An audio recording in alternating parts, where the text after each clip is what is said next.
en die lewe. U is die bron van ons hoop. U is die ewige rots waarop ons bou. U is die wondergod, die liefling van ons siele.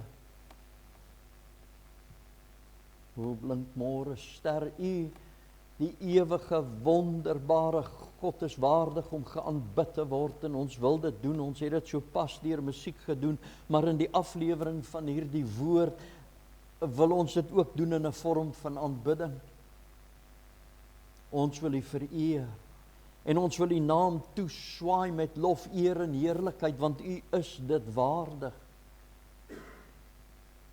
Dankie dat U ons kom ontmoet in hierdie diens. Dankie Vader vir hierdie kosbare woord. En soos wat iemand nou vanmiddag al tereg gesê het, 'n woord in ons eie taal geskryf. Baie dankie, ons wil U loof en ons wil U eer. Is my gebed in die kosbare naam van Jesus. Ag, Vader, terwyl ek wil tog maar ook bid vir ons broers en susters wat vanaand eers in 'n ou tronksel toegesluit is. Hulle wat vervolg word vir hulle geloof. U woord beveel ons en gee vir ons 'n pertinente opdrag dat ons nie sal vergeet van ons geliefdes wat in die gevangenis is. En so dikwels doen ons dit. So dikwels maak ons onsself skuldig daaraan. Terwyl u woord sê as een lid van die liggaam ly die hele liggaam, maar Here, vir een of ander rede voel ons nie die lyding van die vervolgde kerk nie. En kom help ons, Vader, dat ons meermale sal intree, versoenend sal intree, ondersteunend sal intree vir die kerk wat vervolg word. Op hierdie oomblik eers in die wêreld is daar 'n broer of 'n suster wat eensaam in 'n tronksel alleen moet deurworstel in die mees onhigiëniese omstandighede, dalk met wonde geslaan wat septies geword het, beenbreuke wat nie versorg is nie, verneder, deur foltering gegaan in hierdie dag. En dit net omdat hulle U liefhet. Ons bid vir hulle. Ons dra vir hulle op voor die troon van genade. Dit bid ek in die kosbare en wonderbare naam van Jesus Christus. Amen. Nou geliefdes, my vrou sê gewoonlik vir my, jy het dan maar lang tong. Nou ek het voorberei en dit wat ek voorberei het, moet ek vir u kom voorsit. En as u voel, kyk, time is up, dan moet u vir my sê, kyk, nou wil ons huis toe gaan. Ek beloof nie om onnodig lang te wees nie, maar ek dink die belangrikheid is dat die saak deeglik deurgetrap moet word wat die Here op my hart gelê het. En ja, kom ons kyk hoe ver kom ons. En u sal sien ek werk baie van die van die projektor se skerm af. Dus ek hou daarvan om my gehoor na die teks toe te vat, kyk wat sê die woord en ek sal vir u so begelei soos wat ons deurgaan deur die boodskap. Die eerste skyfie wat ek daar het, KESA, Kaapland Evangeliese Sending Aksie, het ons in 2020 of 2021 het ons, wil ek sê, die Here in die lewe geroep. Dit is nadat ek betrokke was by 'n organisasie met die naam van Mobile Evangelization Tents vir 20-21 jaar, maar omdat hulle 'n voorsitter gehad het op daardie stadium wat homoseksualisme bevorder het en aktivis was daarvoor en ek kom teëgegaan het hulle vir my gevra om te gaan. Wat ek toe nou ook gedoen het, en ek weet ons was in daardie week was ons hierso en ons het met u gedeel, ek weet nie van die wat hier was, wat dit kan onthou nie, Dominee Woodford was nog hier gewees, en u het saam met ons gebid, ons was onseker, waartoe moet ons gaan, ons het nog by Tanniele aan huis, was ons en toe die oom nog so mooi vir ons vertel van 'n sendingaksie daarna by Malmesbury en so. Maar die Here het toe vir ons verder gelei om dan nou die bediening op te tel wat ons dan genoem het Kaapland Evangeliese Sendingaksie. Geliefdes, die Here God in die hemel was getrou tot vandag toe. Is jammer, ek wou vir 'n klein videoetjie gewys het oor waarmee ons nou op die oomblik hoe ons nou bedien. Die Here het vir ons gelei. Ek gaan net kort vir u vertel. om te beweeg met wat ons noem die Gospel Expo, die Evangelie Expo. Ek het dit verlede jaar by die konferensie in Simonsberg, het ek die Expo uitgepak, sodat die mense kan sien. Nou die Expo, of die Evangelie word uitgestal op 13, ek weet nie of jy hierdie pull-up banners ken nie. Dit is op 13 baniere, is die totale Evangelie uitgestal.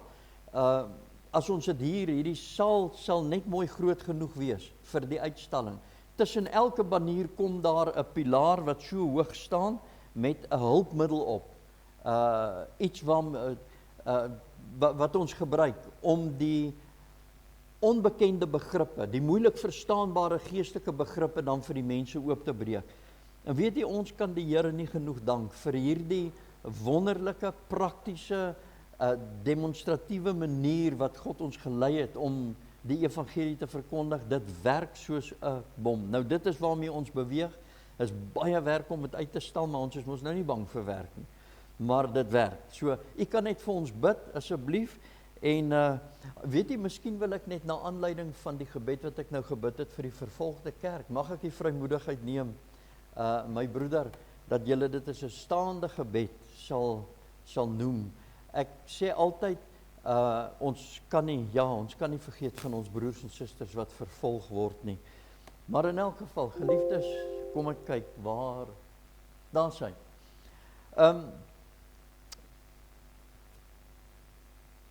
Goed, Jesaja 6 vers 8 staan hierdie bekende woorde in. Ek wil vir u sê, u gaan vanaand niks niets hoor nie.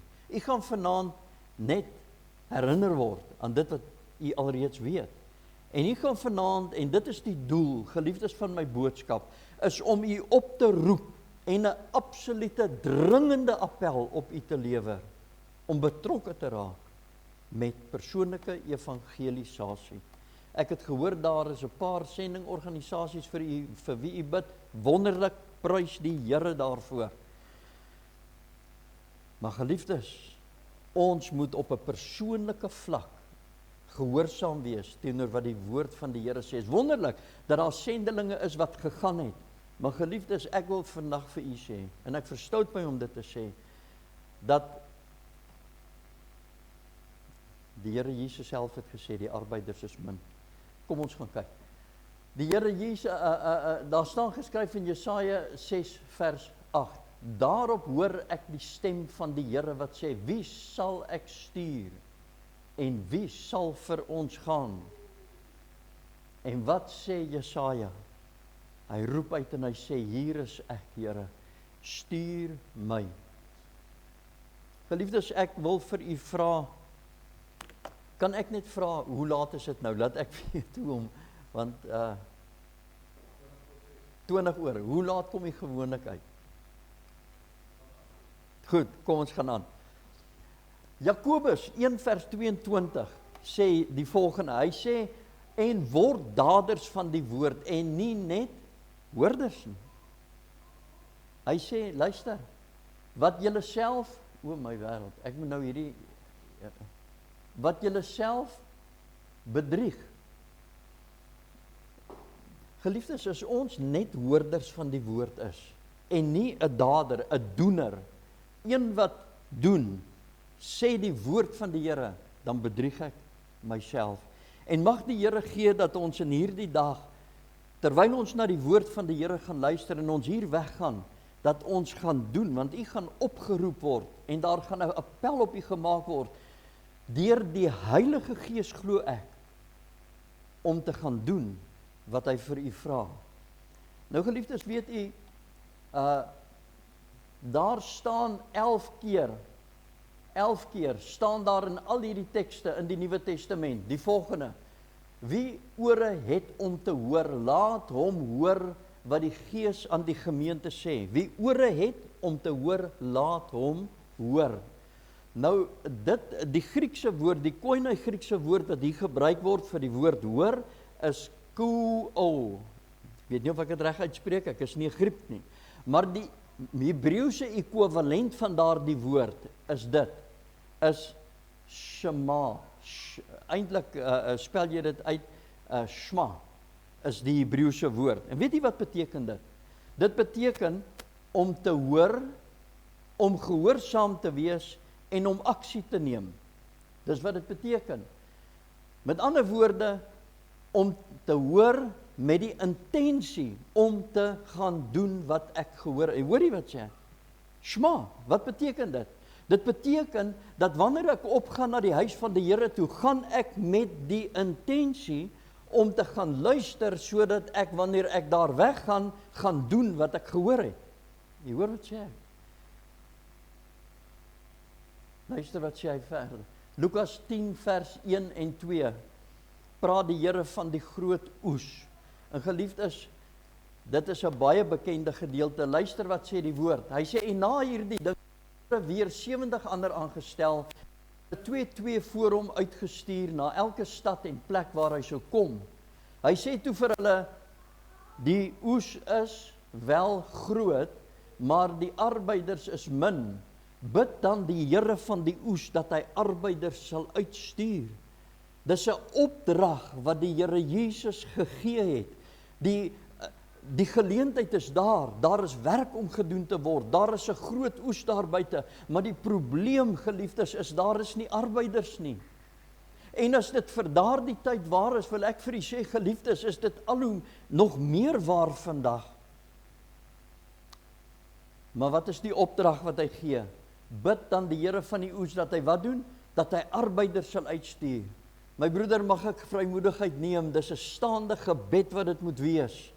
Terwyl die Here 'n pertinente opdrag gee is hoe daar gebid moet word. Wat moet ons doen in hierdie situasie waar die oes groot is, die arbeiders is min? Bid, vra die Here dat hy 'n werkerskorps sal saamstel, dat hy manne en vroue, jong mense sal oprig en hulle sal roep, dat daar 'n absolute begeerte in hulle hart sal ontstaan om die evangelie te gaan uitdra. Skokkende statistieke, luister geliefdes. Ja, ek het dit nou ongelukkig in Engels het ek dit nou afgetrek van die internet af. Mens moet so versigtig wees wat jou bron is, maar ek kan vir u sê, hierdie is 'n baie veilige bron. Statistically speaking, only about 5% of evangelical Christians ever share our faith directly. Kan jy dit glo? 5%. 5% van kinders van die Here. Ons praat nie van evangelisasie op 'n persoonlike vlak. Luister, generous estimates go as high as 9%. 91 to 95% of us have never verbally shared the gospel with anyone. Dit is skokkend. Dit is absoluut skokkend. Geliefdes, op hierdie stadium, en dit is hoekom ek gesê het, die Here sê die oes is ryk, die arbeiders is min. As dit vir daardie tyd waar is, hoeveel te meer nie vandag nie, want weet jy, daar's 8 biljoen mense op die aarde op hierdie stadium, sê hulle, maar van daardie 8 biljoen is 3,2 biljoen nog nie bereik nie. En dit is 40% wat nog nie bereik is nie. Wat 'n tragedie. Hoekom 'n tragedie? Want geliefdes, waantoe is hulle op pad? Na 'n ewige verdoemenis, terwyl God vir ons die antwoord gegee het en gestuur het om vir hulle hierdie kosbare evangelie te verkondig, sodat hulle ook gered kan word. Kom ons gaan aan. Dit is tragies, geliefdes, ek weet nie hoe om dit anders te stel as om te sê, dit lyk asof mense apaties is teenoor sending, teenoor die groot opdrag. En wat sou dit beteken? Dat mense geen emosie het wanneer hulle sondaar sien, of daar is nie 'n emosie van berou en droefheid, omdat ek nie gedoen het wat ek moes gedoen het nie. Ja, kom ons gaan aan. Ek sê weer, geliefdes, hierdie skyfie gaan ons 'n paar keer deur hierdie aanbieding sien. Daarop hoor ek die stem van die Here wat sê, wie sal ek stuur en wie sal vir my gaan? Geliefdes, mag die Here gee, dat in u hart u vanaand vir die Here sal sê, Here, ek wil gaan. Here, hier is ek, stuur my. Ek praat nie van om u werk te, as die Here u roep, prys die Here daarvoor. My gedagte is, dat u die stem van die Here sal hoor vanaand, wat u wil gebruik in hierdie situasie, in u gemeenskap, met die mense hier reg rondom u. Geliefdes, 1 Timoteus 2 vers 3 sê die woord, want dit is goed en aangenaam voor God ons verlosser, wat wil hê dat alle mense gered word en tot kennis van die waarheid sal kom. God wil hê mense moet gered word en tot kennis van die waarheid sal kom. U sien, geliefdes, niemand kan gered word sonder dat hulle tot die kennis van die waarheid sal kom nie. Is twee goed. God wil hê mense moet gered word, maar hulle moet tot die kennis van die waarheid kom. En dan sê hy, want in die volgende vers, ek net gou sien, vers 4 sê hy, dat God wil hê mense moet tot kennis van die waarheid kom. Vers 5 sê hy, wat is hier die kennis waartoe God wil hê mense moet kom? Luister wat sê hy. Hy sê, want daar is een God en een middelaar tussen God en die mens, Christus Jesus, wat homself gegee het, is 'n losprys vir almal. Hier sien hy wie hy is, hy is die enigste middelaar tussen God en die mens. Hier sien ons, wat het hierdie middelaar kom doen? Hy het homself kom gee. Geliefdes, dit is God se wil, dat mense gered moet word, en tot kennis van die waarheid sal kom. Hoe gaan hulle gered word? Deur tot die kennis van die waarheid kom. Hoe kan hulle tot die kennis van die waarheid kom, as niemand dit vir hulle sê nie? Kom ons gaan aan. Paulus, luister nou na Paulus se vier, hoe kan hulle vra, wat opgeteken is in Romeine 10. Hy sê, want elkeen wat die naam van die Here aanroep, sal gered word. Elkeen wat die naam van die Here aanroep, sal gered word. Hier kom hulle, rooi, geel, blou en groen. Daar sê hy, hoe kan hulle hom dan aanroep, in wie hulle nie geglo het nie? Hoe kan hulle in hom glo, van wie hulle nie gehoor het nie? En hoe kan hulle hoor, sonder een wat preek? En hoe kan hulle preek, as hulle nie gestuur word nie?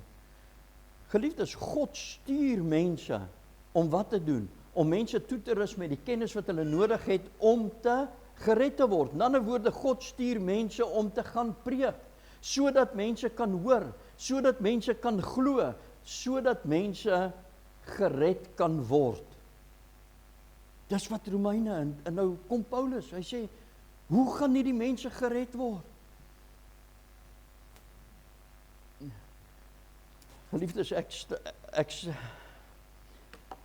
toe ek uitklaar van my diensplig in die weermag, nou staan die soldate, en ons is besig om ons toerusting terug te gee, maar ons is so opgewonde, die 2 jaar is verby, en dit is so lekker, ons gaan nou klaarmaak, ons gaan terug States toe, en ons gaan,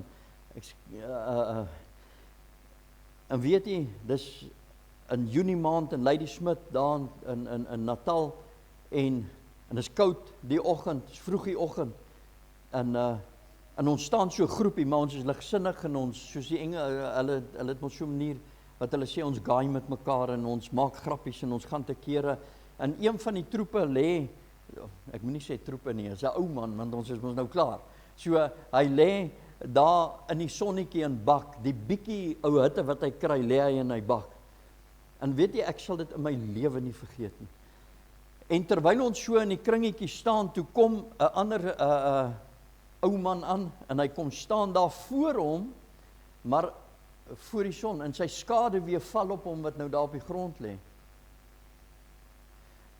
In die volgende oomblik, hierdie ou wat op die grond lê, hak toe af, en hy sê vir die ou wat nou net daar kom staan het, wie se skade op hom val, en hy sê vir hom, nee man, hy sê, wie jy die son, het soveel maar die ou, ek weet nie of hy die goed uit sy duim uit gesuig het nie, maar nou gee hy statistieke oor die son, en hy sê, en daar die son het soveel energie, en hy stuur sy strale, en die hitte, en die energie, en dit het so lank gevat, om van die son af na my toe te kom, en hy gee net hierdie klomp, en hy sê, en weet jy wat, hy kyk om so, hy sê, en nou staan jy 1 meter voor my, en jy keer daai strale af.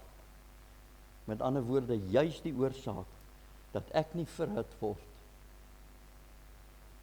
Weet jy, en toe hy dit sê, toe sit soos asof die Heilige Gees my daar bedien, is dit nie wat ons as kinders van die Here baie keer doen? Staan ons nie in die weg van baie sondaars om gered te word? Hoekom? Omdat ons net eenvoudig nie bereid is om die evangelie uit te dra. Nou geliefdes, die Here het my gered in 1978. en geluk en wonder bo wonder. Ek dank God daarvoor dat hy vir my ywer en 'n passie gegee, hy het my onverskrokke gemaak en ek was nog nooit skaam en bang om die evangelie. Die Here het my ongelooflik diep uitgehaal en ek eer die Here daarvoor. Ek kan geen roem of eer vat nie, maar ek wil vir u dit sê, geliefdes. Die Here moet vir ons help dat ons nie die oorsaak is dat mense nie gered word nie. As ek nie deel is van God se antwoord om hierdie wêreld gered te kry nie, moet ek nooit 'n vinger na iemand toe wys en sê kyk hy man, kyk hoe syp hulle. Ekskuus, dis nou nie kanseltaal nie, maar kyk hoe drink hulle, kyk hoe syp hulle, kyk hoe reer hulle, kyk wat maak hulle. As ek nie deel is van God se oplossing en ek bring nie die evangelie, het ek geen reg om my vinger ooit na 'n sondaar te wys en te sê kyk hoe leef jy nie. Want wat 'n geleentheid, as jy dan sien hy leef so, maak 'n plan en kom by hom uit en gee vir hom die evangelie sodat hy kans kan kry om gered te word. Daarop hoor ek 'n stem van die Here wat sê, wie sal ek stuur? Wie sal vir my gaan? Hier is ek, Here, stuur my. Geliefdes, hier is 'n opdrag vir die gelowiges. Die Here begin sy bediening deur vir ek dink dit is Petrus en Filippus te sê, volg my, kom agter my aan, ek sal julle maak vissers van mense. Hy het nie sy bediening begin en toe hy het vir hom 'n span bymekaar gemaak. En hy het vir hulle gesê, ek sal vir julle maak vissers van mense. Hy sê, en terwyl Jesus langs die see van Galilea loop, sien hy twee broers, Simon wat genoem word Petrus en Andreas, sy broer, besig om 'n net in die see uit te gooi, want hulle was vissers. En hy sê vir hulle, kom agter my aan, en ek sal julle maak vissers van mense. Geliefdes, luister na Christus se sendingopdrag, se opdrag na sy opstanding. Hierdie is 'n baie bekende gedeelte, baie gelees, ons baie preek al daaroor gehoor. Luister wat sê hy. En Jesus het nader gekom en met hulle gespreek. Onthou dis nou na die opstanding. Aan my is gegee alle mag in die hemel en op aarde. En ek het dit gehighlight in geel. Nou sal 'n mens jouself die vraag afvra, kon die Here nie net sommer net hier begin het? Net daar, en gesê het, gaan dan heen maak? Nee. Die Here maak eers 'n saak vas in hierdie disippels se harte. En hy sê vir hulle, aan my is gegee alle mag in die hemel en op aarde. Met ander woorde, wat ek nou vir julle sê, sê ek vir julle met die gesag en die autoriteit en die mag wat aan my gegee is. En wat is dit wat hy sê? Hy sê, gaan dan heen, maak disippels van al die nasies en doop hulle in die naam van die Vader, die Seun en die Heilige Gees. Leer hulle om alles te onderhou wat ek julle onderrig het. Nou geliefdes, ek wil nou vir u vra, as hierdie pertinente, duidelike, ondubbelsinnige opdrag kom, direk nadat Christus dit vir hulle gesê het, aan my is gegee alle mag in die hemel en op aarde. In watter ernstige lig moet ons nie die groot opdrag sien? Is 'n antwoord wat ons maar vir ons elkeen self moet gee. Kom ons kyk na nog 'n sendingopdrag wat Christus vir sy disippels gegee het na sy opstanding. Ek wil net mooi na daai prent kyk, geliefdes. Want soos wat die Here hier, wil ek amper sê, 'n openingsrede gemaak het voordat hy vir hulle sê wat hy vir hulle wil sê, doen hy presies dieselfde hier, maar in die geval was dit nie woorde nie. In die geval het hy vir hulle met 'n demonstrasie ietsie gewys. En toe volg die volgende, luister wat sê hy. En toe dit aand was op daardie eerste dag van die week, en die deure waar die disippels vergader het, uit vrees vir die Jode gesluit was. Hoor jy die situasie waarin die disippels nou vasgevang? Onthou, Jesus is nou gekruisig, hy's dood. Hierdie mense het 'n vrees gehad vir die Jode. En hier sit hulle, deure is gesluit. Ekskuus. Die deure is gesluit waar hulle was.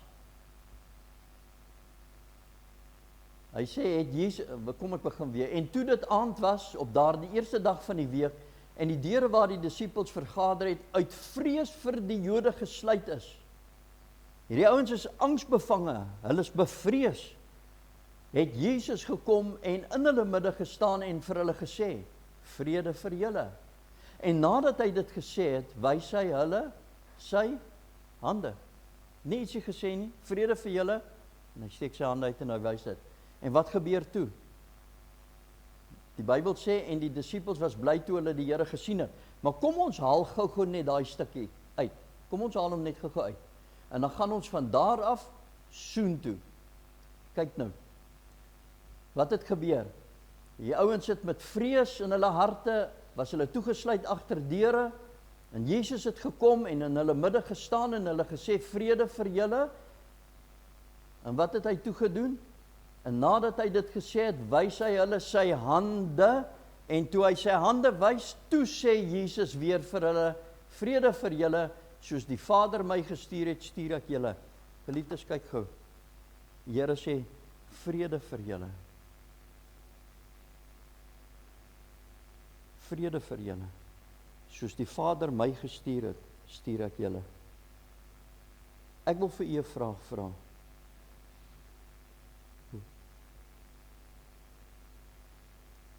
Geliefdes, as ons in daardie wonde in kyk, hoe kry ons dit reg om ongehoorsaam te wees aan hierdie opdrag, soos die Vader my gestuur het, stuur ek vir julle.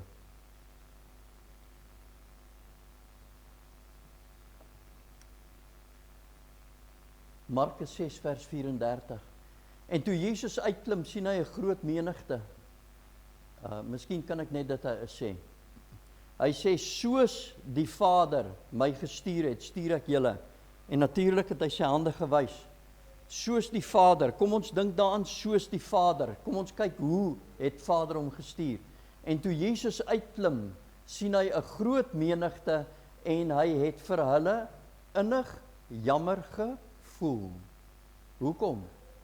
Luister geliefdes, omdat hulle so skape sonder 'n herder was. Daar het 'n emosie in Christus ontstaan toe hy kyk na die skare. Hoekom? Omdat hulle so skape sonder 'n herder was. En die Bybel sê hy het hulle baie dinge beginne leer. Nou geliefdes, luister wat sê die teks. Christus het hulle innig jammer gekry.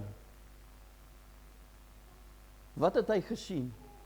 Hy het gesien mense wat so skape sonder 'n herder. Jy weet, Jesaja sê, hy sê, so skape het ons gedwaal. Hy wat die ongeregtigheid van ons almal op hom geneem het. Ons het so skape gedwaal. En wat sien Christus? Hy sien mense wat so skape dwaal sonder 'n herder. Nou wil ek vir u vra, geliefdes, kom ons dink mooi.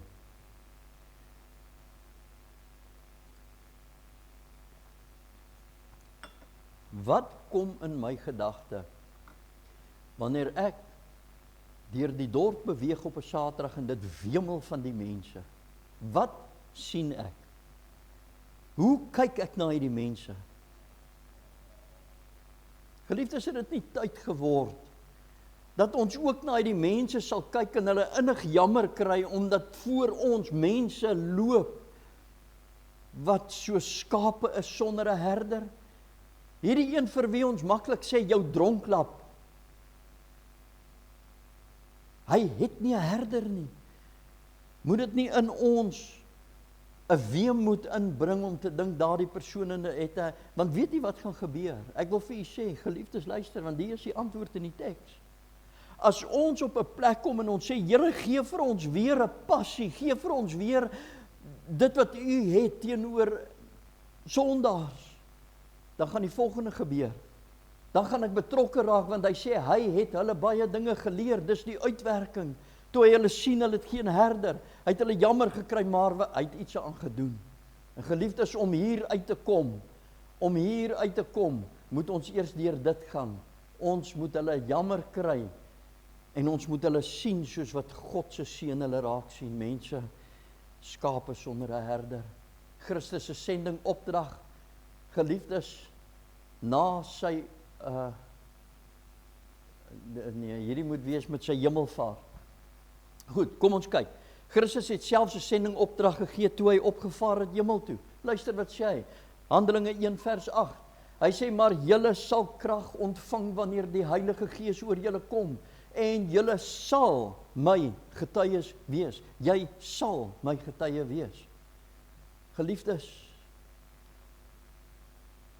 dis 'n opdrag, jy sal sy getuie wees. Ons het nie 'n keuse nie. Ons moet sy getuie wees, want hy het gesê, julle sal dit wees. Luister wat sê Petrus aan die gelowiges. Hy sê, maar julle is 'n uitverkore geslag, 'n koninklike priesterdom, 'n heilige volk, 'n volk as eiendom verkry om te verkondig, luister geliefdes, die deugde van hom, wat julle uit die duisternis geroep het tot sy wonderbare lig. Aan ons is 'n mandaat gegee. Ons het die eiendom verkry om 'n bepaalde boodskap in die wêreld in te stuur, in te dra. Wat doen ons met hierdie mandaat? Met hierdie opdrag? Met hierdie goddelike voorreg om die eiendom te kon verkry, om die deugde van hierdie God te verkondig. Om vir mense te gaan vertel wie hierdie groot en wonderbare God is, kan ek vir iets vra? Is die rede hoekom jy nie vrymoedigheid het, om dalk met mense te gaan praat, omdat jy nie regtig weet wie hy is nie?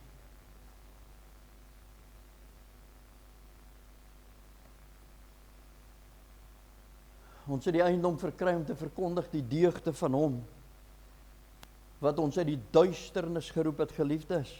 Ons was vyande van God, sê die Bybel. En om te dink, ek het sê maar 'n jaar voor my bekering in 1978, toe staan ek in King's Restaurant Geerwerf, en ek steek my vinger uit na die hemel toe, en ek vloek God soos wat met F's en D's en B's, ek wil vir sê, ek het verskriklik gevloek. Dit was iets verskriklik. Daai aand het die weerligstraal geslaan in Durban, nou was 'n elektriese storm wat hulle dit noem. Geliefdes, God kon my daai aand met 'n weerligstraal daar verkoel het, laat hulle nie eens my askry nie. Maar God het geweet, 'n jaar na nou, Boetie, gaan ek die streep vir jou trek, en jy sal nie 'n tree verder, ek annexeer, ek eis jou, en die Here en die Heilige Gees het in my gewerk, en dank die Here ek's gered. Maar hierdie goddelose, helverdiende sondaar, kom ons sê dit, ek vermoed dit was hier in Augustus maand 1976, toe ek God so uitdaag. September maand, die 6de September 1978, tussen 4:30 en 5:00 daai aand, stap ek in 'n kamer in, waar geen mens was nie. Ek het van die eetsaal afgekom, ek stap in daai kamer in, en toe ek in daai kamer instap, toe stap ek in God se teenwoordigheid. Ek het nie in die kerk groot geword, ek het nie hierdie goed geken nie. Ek stap in God se teenwoordigheid, en die Heilige Gees oorweldig my so, dat ek net daar op my knieë val, en ek roep na God toe, uit jong man, 20, arrogant en verwaand, besig om die wêreld te geniet. En die Here God in die hemel keer my daar vas in daai kamer, en hy red my daai aand. En weet jy wat doen hy? Hy gee vir my die eiendomsreg om hom te verkondig, die een wat ek 'n jaar voor dit gevloek het. Hoe, geliefdes, hoe bly ons stil na wat die Here gedoen het? Want voorwaar, geliefdes, as daar iemand is wat hy uit die duisternis gepluk het, was dit vir my, maar vir elkeen van ons. Geliefdes, ons moet gehoor gee aan God se woord. Luister wat sê Paulus vir Timoteus rondom die verkondiging van die evangelie. Hy sê vir hom, ek besweer jou. Kom ek sê gou vir u dit. Paulus kon maar begin het en gesê het, luister, verkondig die evangelie, maar hy begin. Hy trek moet ek vir u dit verduidelik. Hy trek eers vir Timoteus na die oordeel van God toe, voordat hy vir hom sê wat hy vir hom wil sê. En hy sê vir hom, Timoteus, jy moet nou mooi luister. Wat ek vir jou nou sê ek vir jou in die lig van die oordeele van God. Luister wat sê. Hy sê, ek besweer jou dan voor God en die Here Jesus Christus, wat die lewende en die dode sal oordeel by sy verskyning, en sy koninkryk. Verkondig die woord, hou aan tydig en ontydig, weerlê, bestraf, vermaan in alle erns. En dan sê hy, doen die werk van die evangelis. Want dit is die werk van die evangelis, is om te verkondig, die woord te verkondig, tydig en ontydig, om te weerlê, te bestraf, vermaan, reg te wys. Geliefdes, so pertinente ja, maar Paulus het dit vir Timoteus, nee. Geliefdes, God kom, en hy gee dit vir ons. Ons het werk om te doen, geliefdes. Hoe gaan hulle hoor en gered word, as die wat gestuur is nie gaan nie? Hoe gaan hulle hoor en gered word, as die wat gestuur is nie preek nie? Geliefdes, hoe gaan hulle hoor en gered word, as die wat gestuur is nie sy deugde verkondig? Hoe gaan hulle hoor en gered word, as die wat gestuur is nie tydig en ontydig die evangelie verkondig nie? Hoe gaan hulle hoor en gered word, as die wat gestuur is nie God se uitdruklike bevel gehoorsaam nie? Hoe gaan hulle gered word, geliefdes? Die volgende paar skyfies, hoe doen ek vir tyd?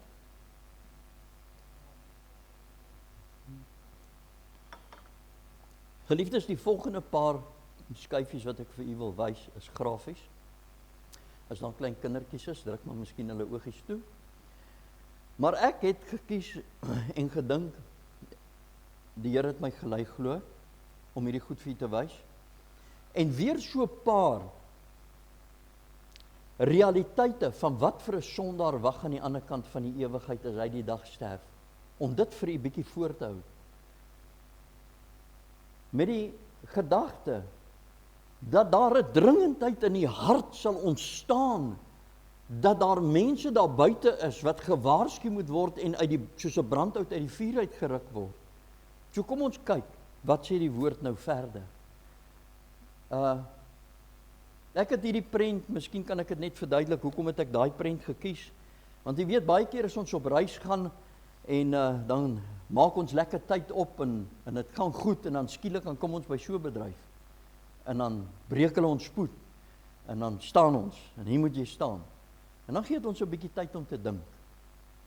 Nou geliefdes, mag hierdie volgende paar skyfies, en realiteite, en feite, van wat 'n sondaar te wagte kan wees die dag as hy sterf, vir u vanaand, tot absolute stilstand ruk.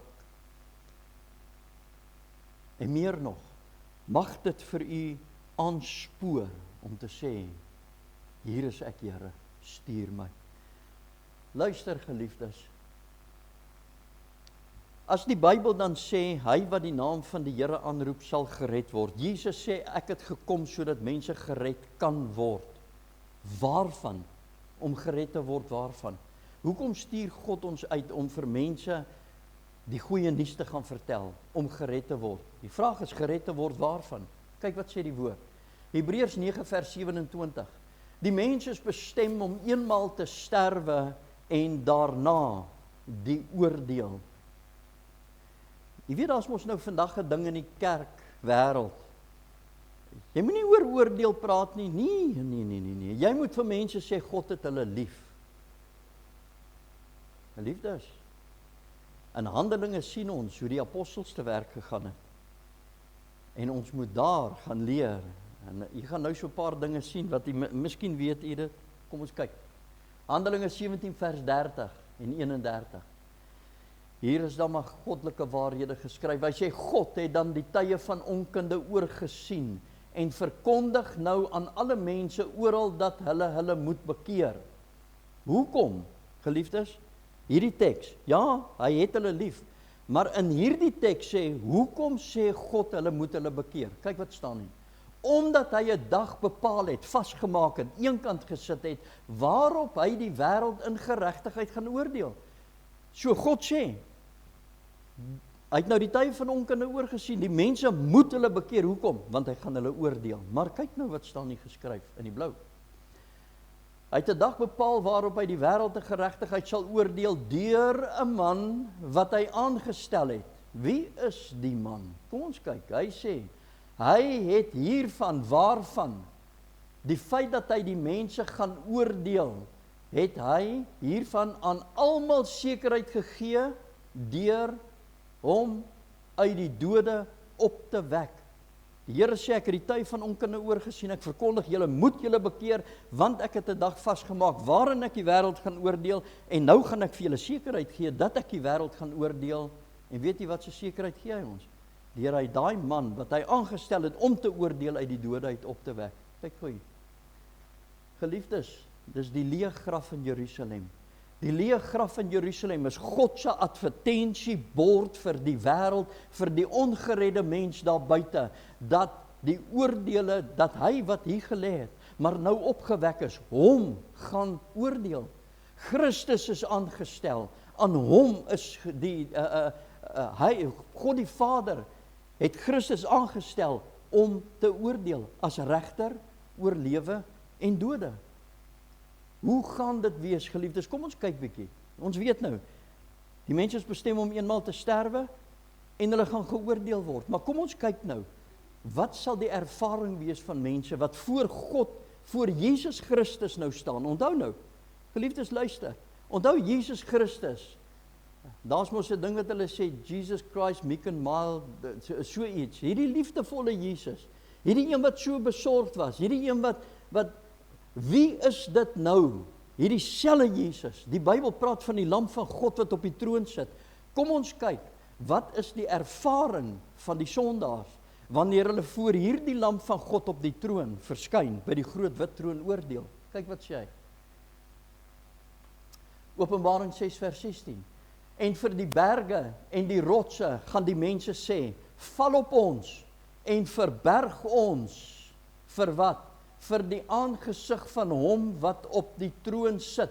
So, hier is iemand wat op die troon sit, wat nie heeltemal so, dit was nie vir hulle lekker om te sien wat hulle sien nie. Soveel so dat hulle vir die berge sê, val op ons, vir die heuwels, bedek ons, dat ons net kan wegkom van dit wat ons sien. En nou luister wat sê hy. Val op ons en verberg ons, vir die aangesig van hom wat op die troon sit, en vir die toren van die wie? Van die, sien jy dit, geliefdes? Van die lam. Geliefdes, dis dan dieselfde lam wat op Golgotha sy arms oopgestrek het en gesê het, so lief het ek julle, ek is bereid om die prys te betaal. Wat nou as die regter van lewe en dode sit, om die wêreld te oordeel. Maar dit is so afgryslik, dat die Bybel sê die mens het van die troon af weggevlug en uitgeroep, berge, heuwels, bedek ons, net weg van dit wat ons sien. Wie is dit wat daar sit? Die lam. Sien, geliefdes, as jy die lam van God verwerp op hierdie aarde, en jy sterf in jou sonde, gaan jy met hom te doen kry, al wil die sondaar met hom hier niks te doen hê nie, gaan hulle met hom te doen kry, by die groot wit troon oordeel. En geliefdes, aan ons is die taak gegee om die wêreld te gaan waarsku. Luister gou. Daniël 12 vers 2. Hy sê, en baie van die wat in die stof van die aarde slaap, sal ontwaak. En nou is daar twee groepe wat gaan ontwaak. Kyk wat sê hy. Geliefdes, kyk. Sommige tot die ewige lewe, prys die Here. Ek hoop u uit vanaand daar die geloofsekerheid, en u is gered, en u weet, ek is kind van die Here, my sondes vergewe. En die dag as die graf skeer, ek het altyd, as ek hier ter aarde bestelling doen, dan gebruik ek hierdie teks. En dit is nie altyd so aangenaam as ek 'n sondaar begrawe wat hom nie wou bekeer nie, want dan moet, maar in elk geval, geliefdes, daar's twee groepe wat gaan opstaan. Sommige tot die ewige lewe. Maar luister nou, geliefdes, as hierdie nie 'n mens roer nie, hy sê, sommige tot groot smaadheid, afgryslik.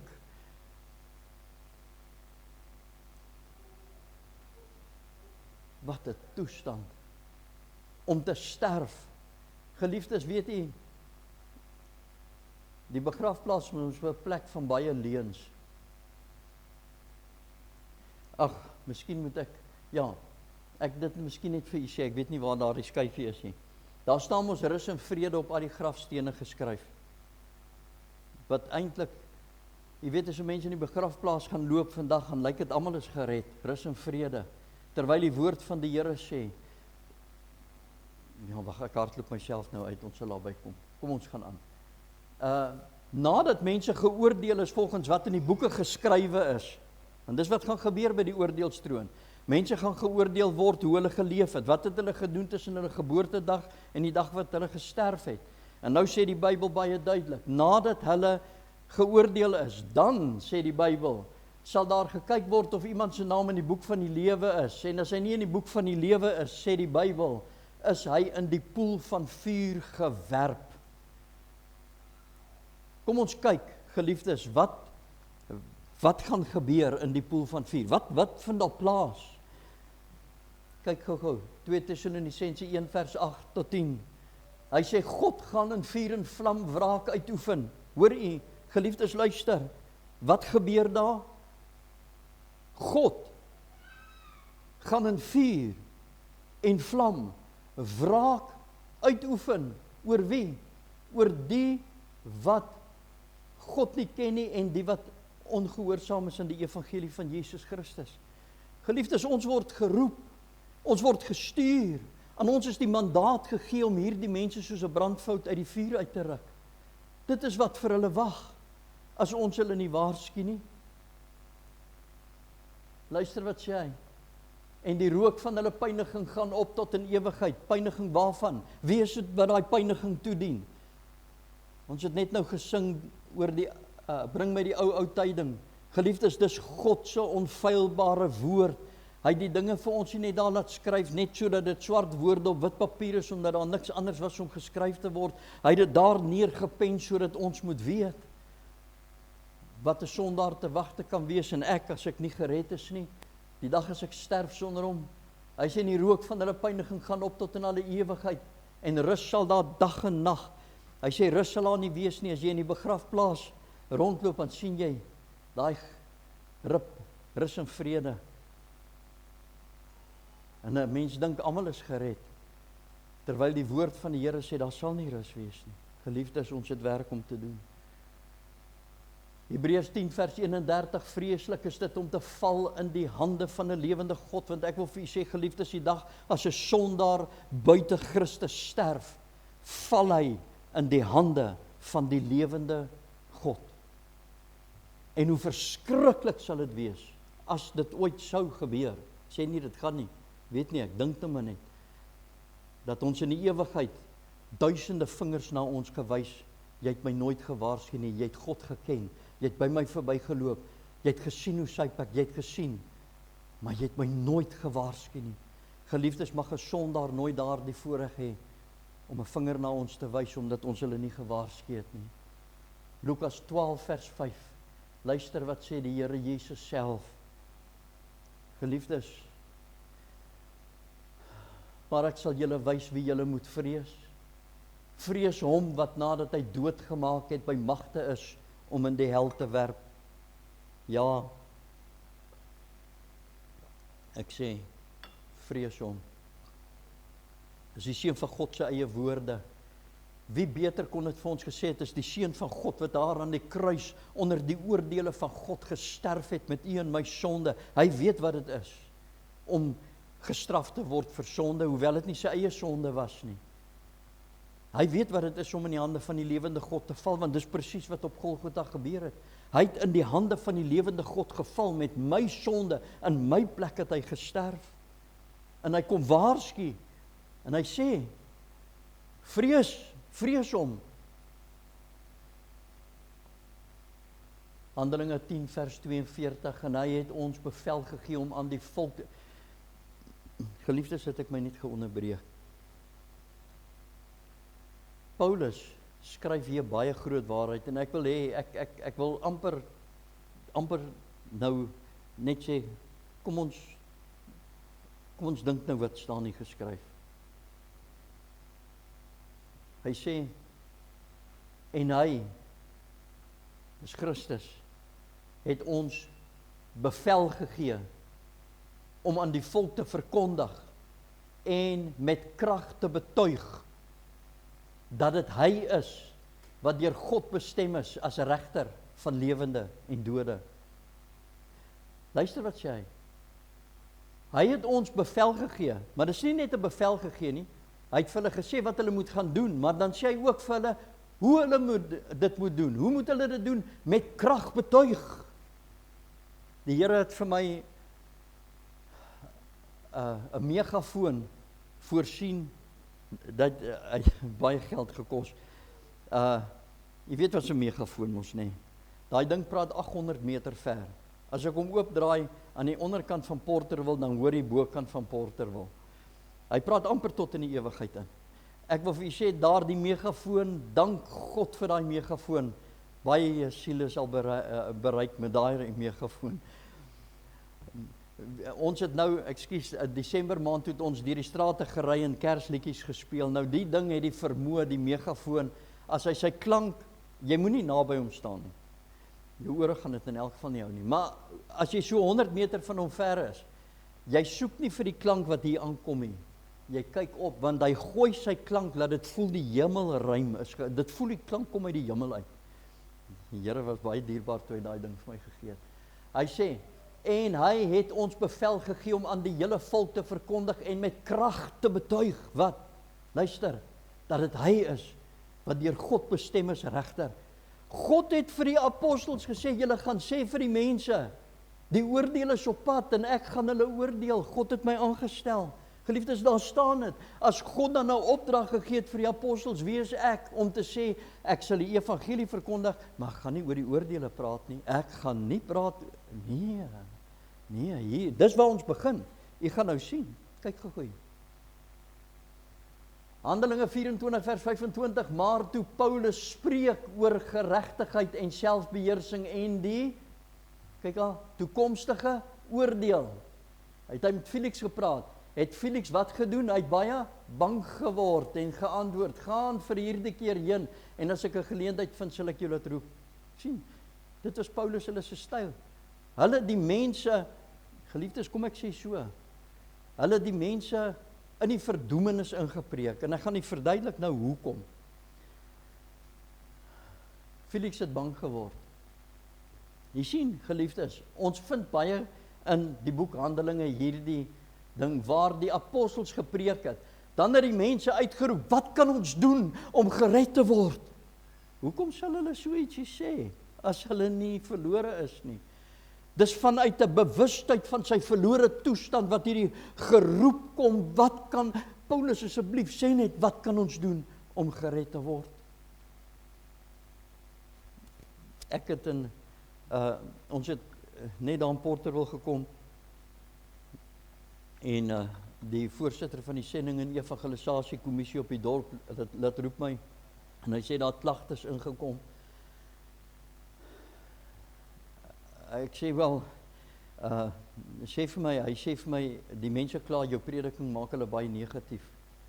Toe sê ek vir hom, jete, ek is bitter spyt om dit te hoor. Ek is regtig, ek is baie spyt om, en hy is toe so bly omdat ek nou spyt is, en hy voel ek is nou besig om my te bekeer, en ek is tot die insig, ek moenie mense negatief maak nie. Ek sê, ek is verskriklik spyt, ek sê, want ek doen nie my werk reg nie. Ek sê, my doel is om mense in die verdoemenis in te preek, dat hy totaal in 'n staat van wanhoop is. Nie om hom negatief te maak nie. Hoekom sê ek dit? Geliefdes, hoekom? Kom ek verduidelik vir julle hoekom.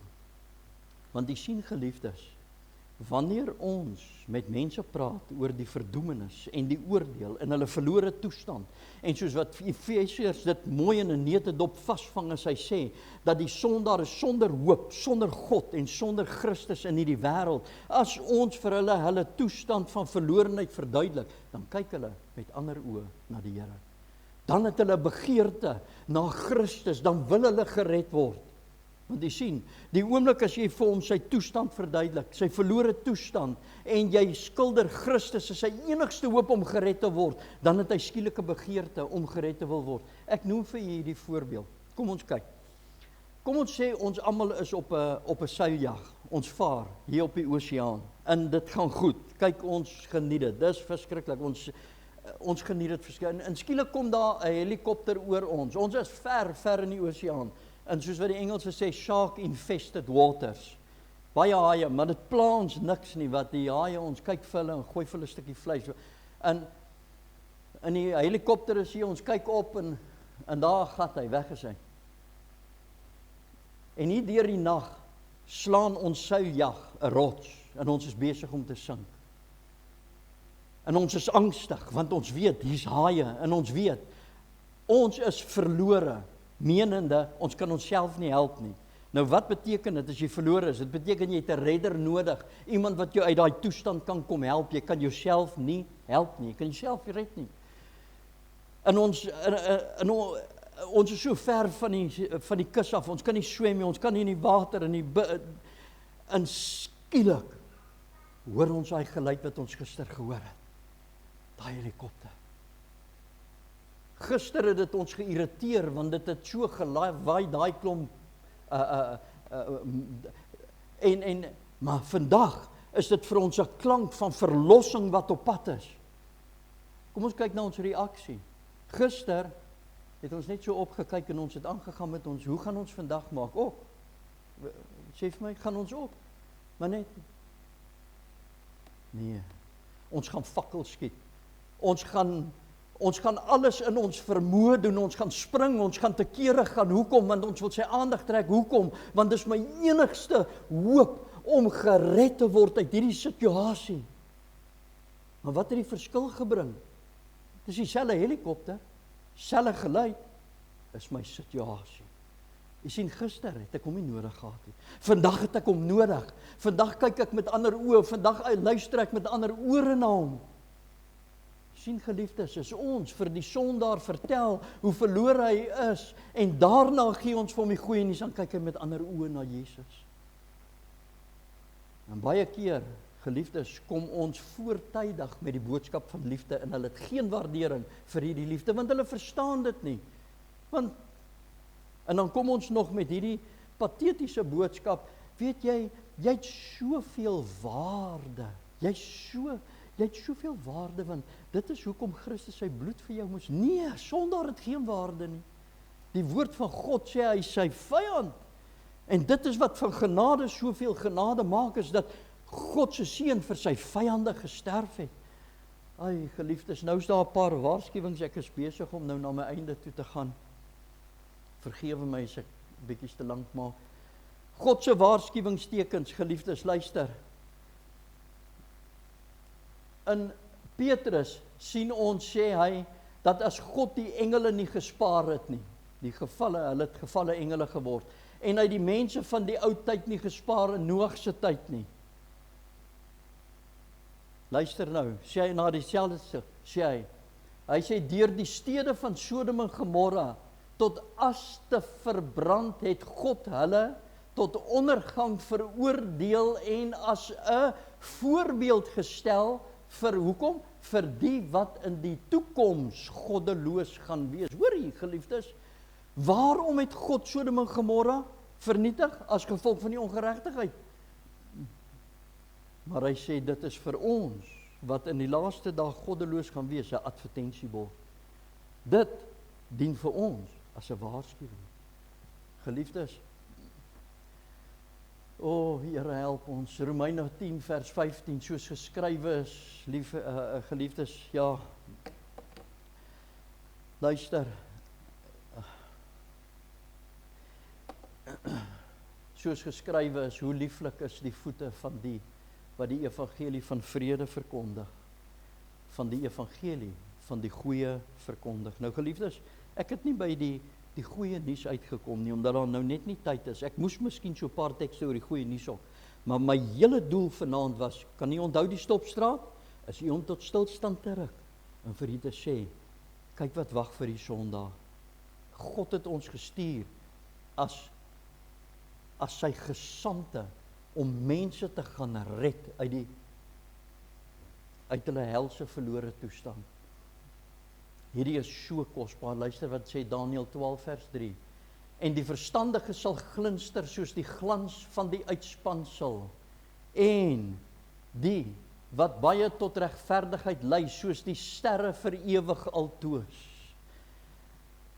Geliefdes, as jy eendag in die ewigheid kom, in die hemel, en jy sien 'n man daar, wat glinster soos die sterre, dan moet jy weet, Daniël 12 vers 2, dis 'n man wat siele gewen het.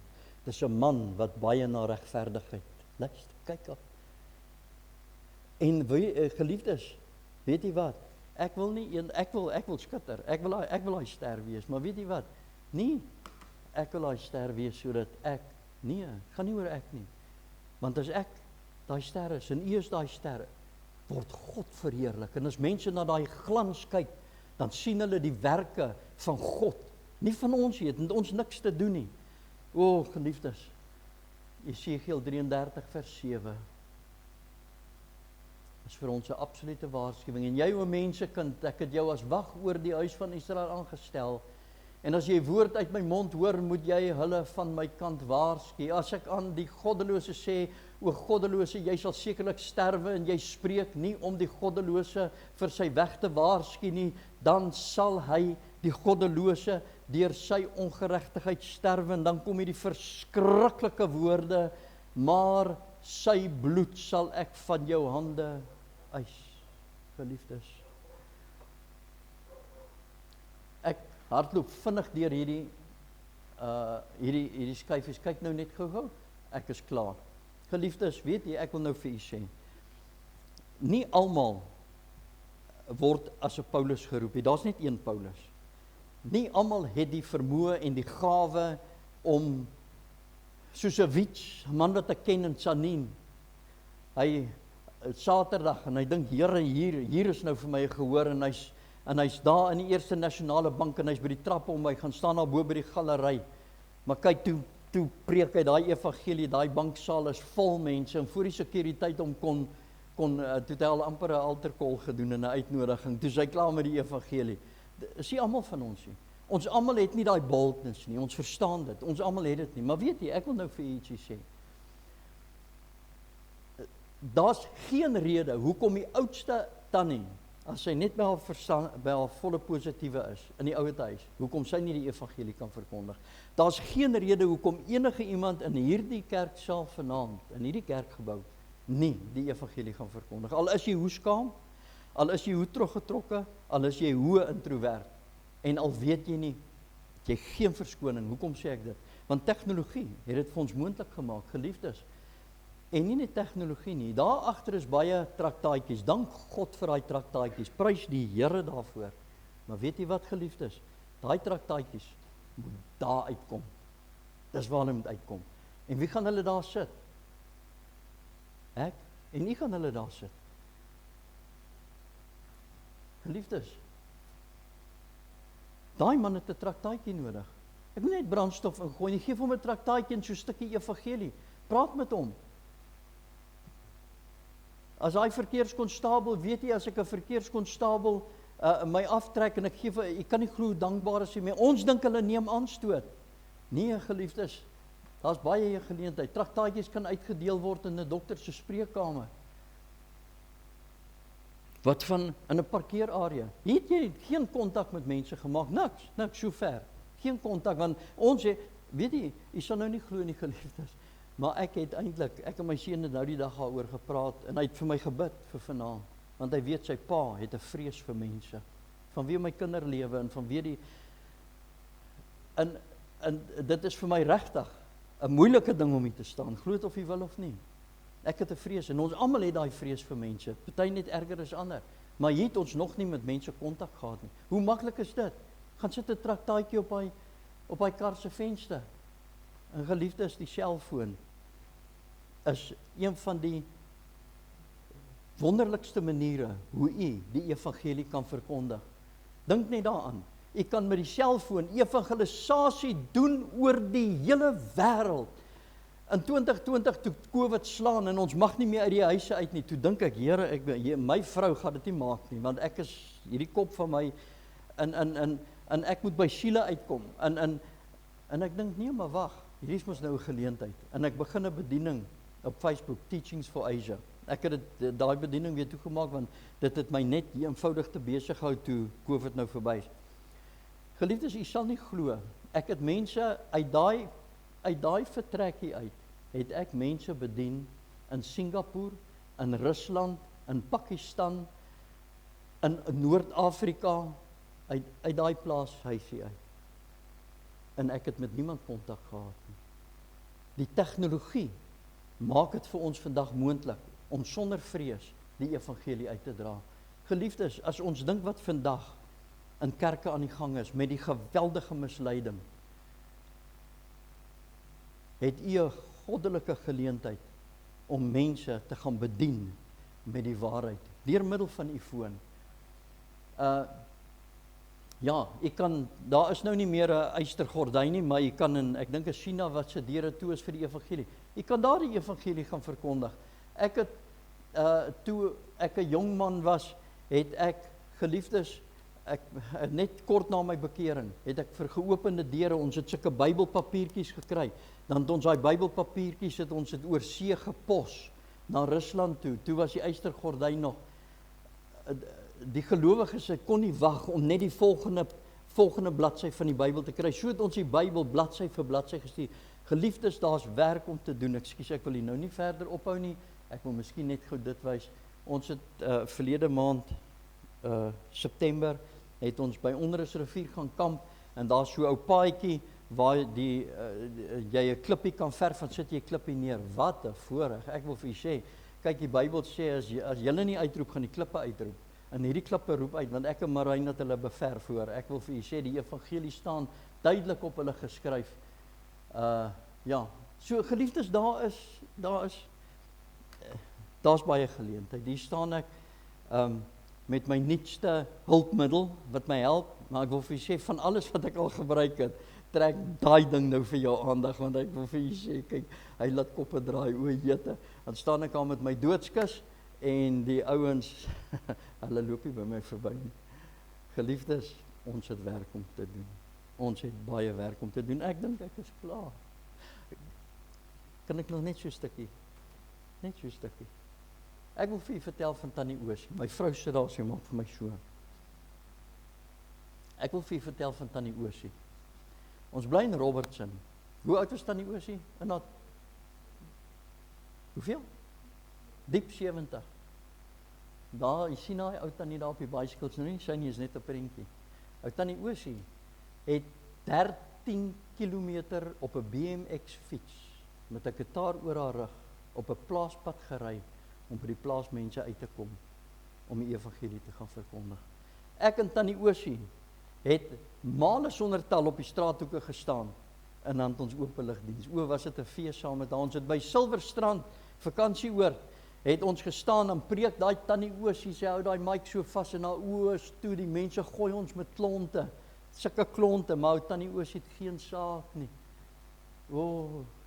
Geliefdes, ek wil vir u vertel, oom Piet Roos, 'n treindrywer, ek het in 1976, 75 op die treine gewerk as 'n unit assistent.